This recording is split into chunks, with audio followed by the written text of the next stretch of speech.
Welcome to my channel. My sister's shadow. It started the day I realized I was no longer just me. Not fully, not the version of me I thought I knew. I remember the mirror first, the shock of it. 1 second, I was standing in my room brushing my teeth, thinking about the mundane, the upcoming exams, what to eat for dinner, and the next I froze. My reflection was wrong. My features were familiar. Yes, my eyes, my nose, the shape of my jaw, but softer, sharper in some places, more delicate in others. My hair, long, flowing, and impossibly silky, framed my face like a picture of someone I thought I knew. And then it hit me, the resemblance to my sister. I blinked, rubbed my eyes, and stepped back. This can't be real, I whispered to the empty room, voice cracking in disbelief. My throat felt tight. How could my reflection be a perfect mirror of my sister, right down to the smallest freckle on her cheek? Panic surged first. My mind raced. Could I be sick? Had I somehow hallucinated this? My hand shook as I reached up, brushing my face, my hair, my jaw, as though touching it could anchor me back to reality. But nothing changed. Every angle, every shadow in that mirror screamed her. And then came the sound of laughter from the hallway. My sister, oblivious to my inner chaos, called out, "Hey, can you help me with my dress for the party tonight?" My stomach dropped. How could she possibly know? Or was she somehow involved in this? I turned quickly away from the mirror, only to bump into my wardrobe. Dresses, skirts, shoes, all of her things, all impossibly feminine, stared at me. My pulse thundered. I didn't even have to look at the tags. I knew they weren't mine. And yet, something inside me quivered with a strange curiosity. The first step into her shoes, literally, was terrifying. I slipped my feet into her heels, the familiar scent of leather and polish filling my senses. My balance wobbled, legs unsteady, heart pounding as I tried to walk. Each step made me acutely aware of my body's new shape, the sway of hips I didn't recognize, the weight shift that wasn't mine. I stumbled, gripping the back of a chair, and cursed under my breath. But then something unexpected happened, a flicker of fascination. The way the shoes fit, almost as if they were made for me now. The way the skirt hugged my legs differently than I imagined. My reflection in the mirror, the face that had shocked me seconds ago, smiled back. Or maybe it was just me imagining it. It was humiliating. It was thrilling. It was wrong and right at the same time. I spent the next hour trapped in that room, trying everything, her makeup kit, her clothes, her perfume. Each item felt alien and intimate at the same time. I caught myself practicing smiles in the mirror, turning my head slightly, adjusting my hair like she did. Every reflection seemed to whisper a secret I wasn't supposed to know. When she finally entered the room, holding that sparkly dress, her eyes widened slightly. "You're trying it on?" she asked, her voice calm, almost teasing. I panicked. I don't know what's happening," I stammered, suddenly aware that my voice sounded different, softer, lighter than before. She smiled, that knowing smile that made my stomach twist. "Maybe you just needed to see the other side," she said almost casually. I wanted to scream, to demand answers. But instead, I felt the strangest pull, the curiosity, the fear, the embarrassment. It all mingled into a dizzying cocktail that left me trembling in her shadow. And that was the beginning. The days that followed were a blur of whispers, stares, and careful experimentation. Going to school was unbearable. Every glance from classmates felt sharper, loaded with questions I didn't have answers for. Friends called my name, but when I responded, their smiles faltered for just a moment. Confusion, disbelief, curiosity. I became acutely aware of my body in space, the way my new form moved differently, how people perceived me differently. At home, the tension was electric. My sister watched me, sometimes silently, sometimes with sly remarks that cut deeper than she intended. "Careful. Don't trip in those," she'd say, her tone casual, but her eyes sparkling with amusement. And something else, something I couldn't name. Every day, my reflection mocked me, challenged me. I was learning to move, speak, breathe like someone I wasn't supposed to be. And yet, slowly, inexorably, I was changing. The first time I tried to leave the house in her body, the world felt entirely different. The hallway, the familiar squeak of the floorboards, even the morning sunlight streaming through the window, it all seemed sharper, almost hyper-real. My sister's heels clicked on the tiles, echoing in a rhythm I had to learn to follow. I stumbled slightly, gripping the door frame, my reflection flashing in the hallway mirror. Every step reminded me that I was living someone else's life, yet it was mine now too. The walk to school was unbearable. I could feel every stare before it even landed. People whispered. My friends, familiar faces that should have been comforting, now seemed like strangers. Their eyes widened, brows knitting in confusion as I approached. "Wait, is that?" someone muttered. And yes, it was me, but also not me. The words hung in the air, thick with disbelief and curiosity. Classroom walls, once neutral, now seemed like they were closing in. Every laugh, every side glance, felt pointed at me. I caught snippets of conversations as I passed. "She looks just like..." "Is that him or her?" "Something's different." And my chest tightened with embarrassment. I tried to speak, but my voice betrayed me. It came out softer, higher-pitched than I remembered. I cleared my throat, trying again, but the sound only highlighted the change.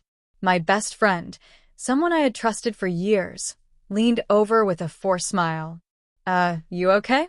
His hesitation cut deeper than any insult. I wanted to scream, to tell him I was still me, but the words felt foreign on my tongue. At home, the dynamics were no less tense. My sister seemed to revel in subtle manipulations. "Oh, you're wearing my sweater. That looks cute," she said one morning, her voice dripping with amusement. My cheeks burned, not just from embarrassment, but from a strange, unfamiliar thrill that I didn't know I was capable of feeling. Each remark, each glance seemed calculated. Yet, I couldn't look away. Meals became exercises in awareness. Sitting at the table, my parents made small talk, eyes occasionally flicking toward me. Every movement, every gesture was scrutinized. I felt hyper-aware of my posture, my hands, the way my legs crossed. Even the way I ate felt wrong. I realized with horror that I was starting to mirror my sister unconsciously, twirling a strand of hair, adjusting my seating, even the way I smiled. I was becoming her shadow, almost without realizing it. School presented its own set of challenges. Classes which had once been a refuge now felt like arenas. Every interaction was loaded. The boys who used to tease me now whispered behind their hands, curiosity battling confusion. The girls, my peers, alternated between smiles that were friendly and glances that were assessing. I couldn't tell if they were amused, envious, or suspicious. I tried to explain, but my words faltered. How could I tell anyone that overnight my body felt foreign, my identity borrowed from someone I had always lived alongside, but never truly understood? Even my parents noticed. My mother's voice, gentle yet tinged with concern, came one evening. "Honey, you seem different. Are you okay?" I shook my head, tears prickling at the corners of my eyes. How could I explain? Even I didn't fully understand it myself.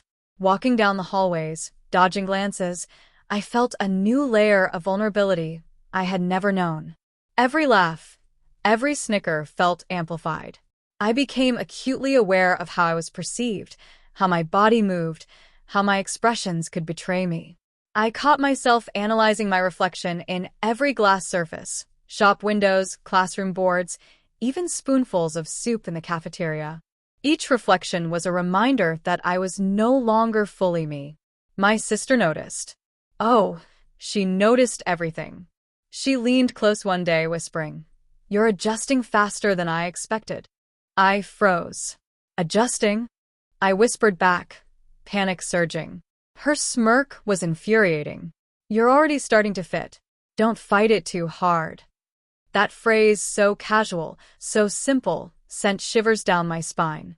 Was she helping me, or was she enjoying the power she suddenly held over me? The embarrassment only deepened during physical education class.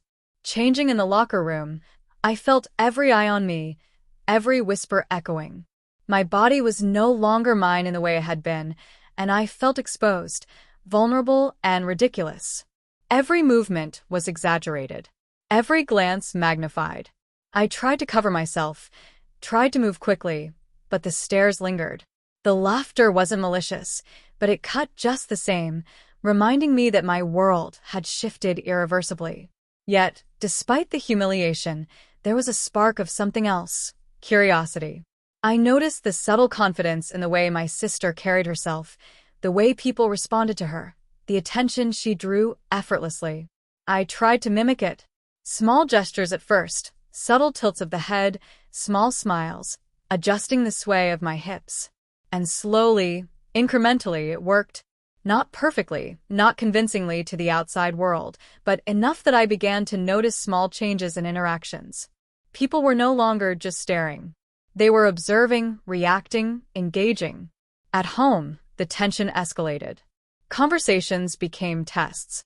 Casual remarks turned into traps. One evening, while helping my sister pick an outfit for a party, I accidentally complimented a dress in the way she would.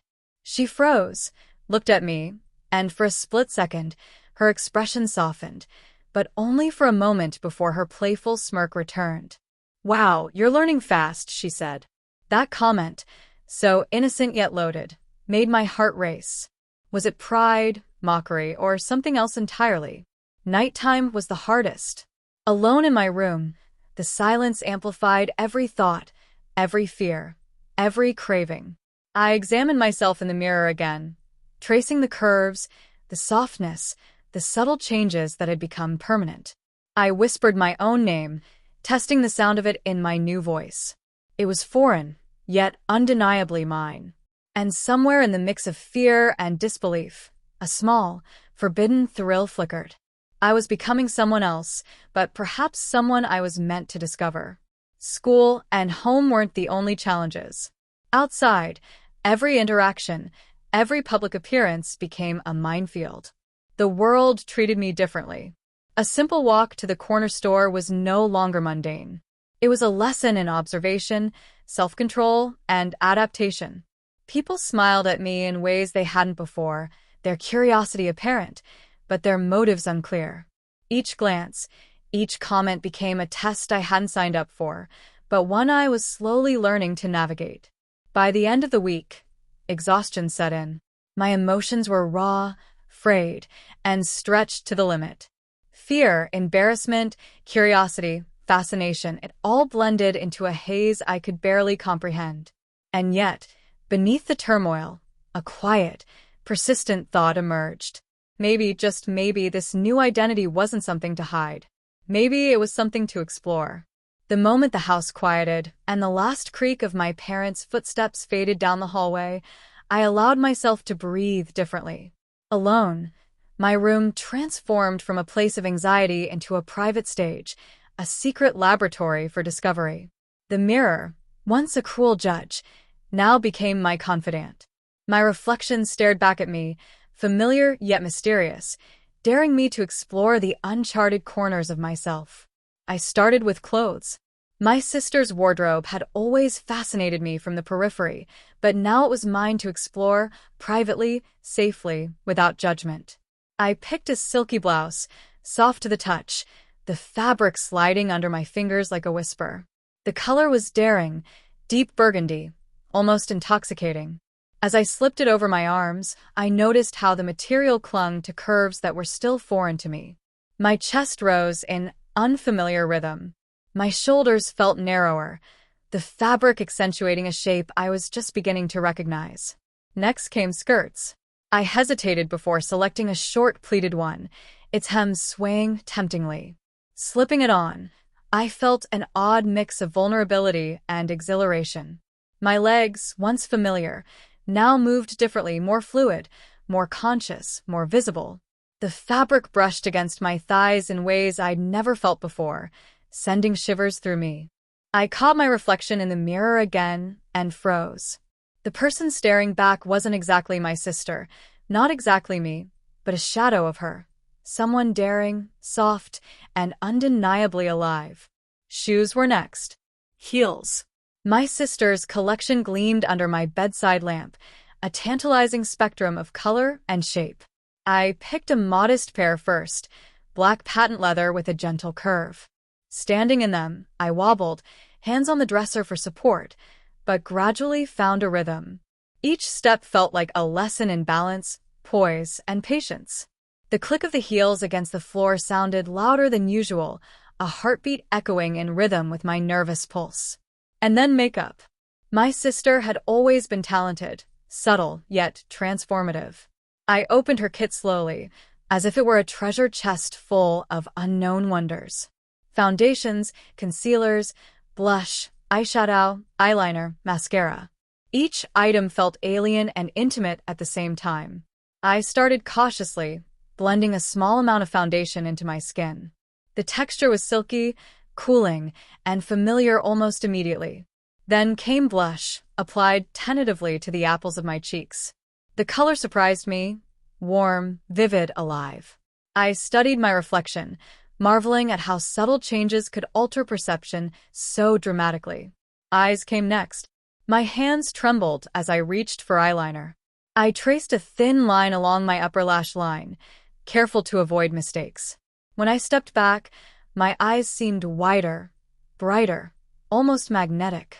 Mascara followed, each stroke curling, lengthening, defining. I found myself tilting my head, smiling slightly, experimenting with angles that seemed natural, yet entirely new. I tried lipstick last, deep red first, then a softer pink, testing how each shade shifted my presence. The mirror reflected a dance of identities, a shifting spectrum of possibilities. I whispered to myself, "Who am I really?" The question echoed, unanswered, tantalizing. Voice practice became the next secret ritual. Alone, I experimented with pitch, tone, inflection. My natural voice, once low and grounded, now had a softer overlay, fragile yet confident. I mimicked my sister's laughter, her casual intonations, her teasing sing-song. Each attempt was awkward at first, but gradually subtle changes emerged. Speaking became performance, and the performance felt freeing. My curiosity didn't stop there. I explored gestures, posture, the subtle sway of my hips, the way fingers traced along surfaces delicately. Each motion was studied, repeated, and refined. I practiced walking as she did, shoulders back, chin slightly up, hips shifting naturally. My reflection evolved from unfamiliar to a reflection I could recognize as part of me, a secret, powerful hybrid of identities. Privacy became sacred.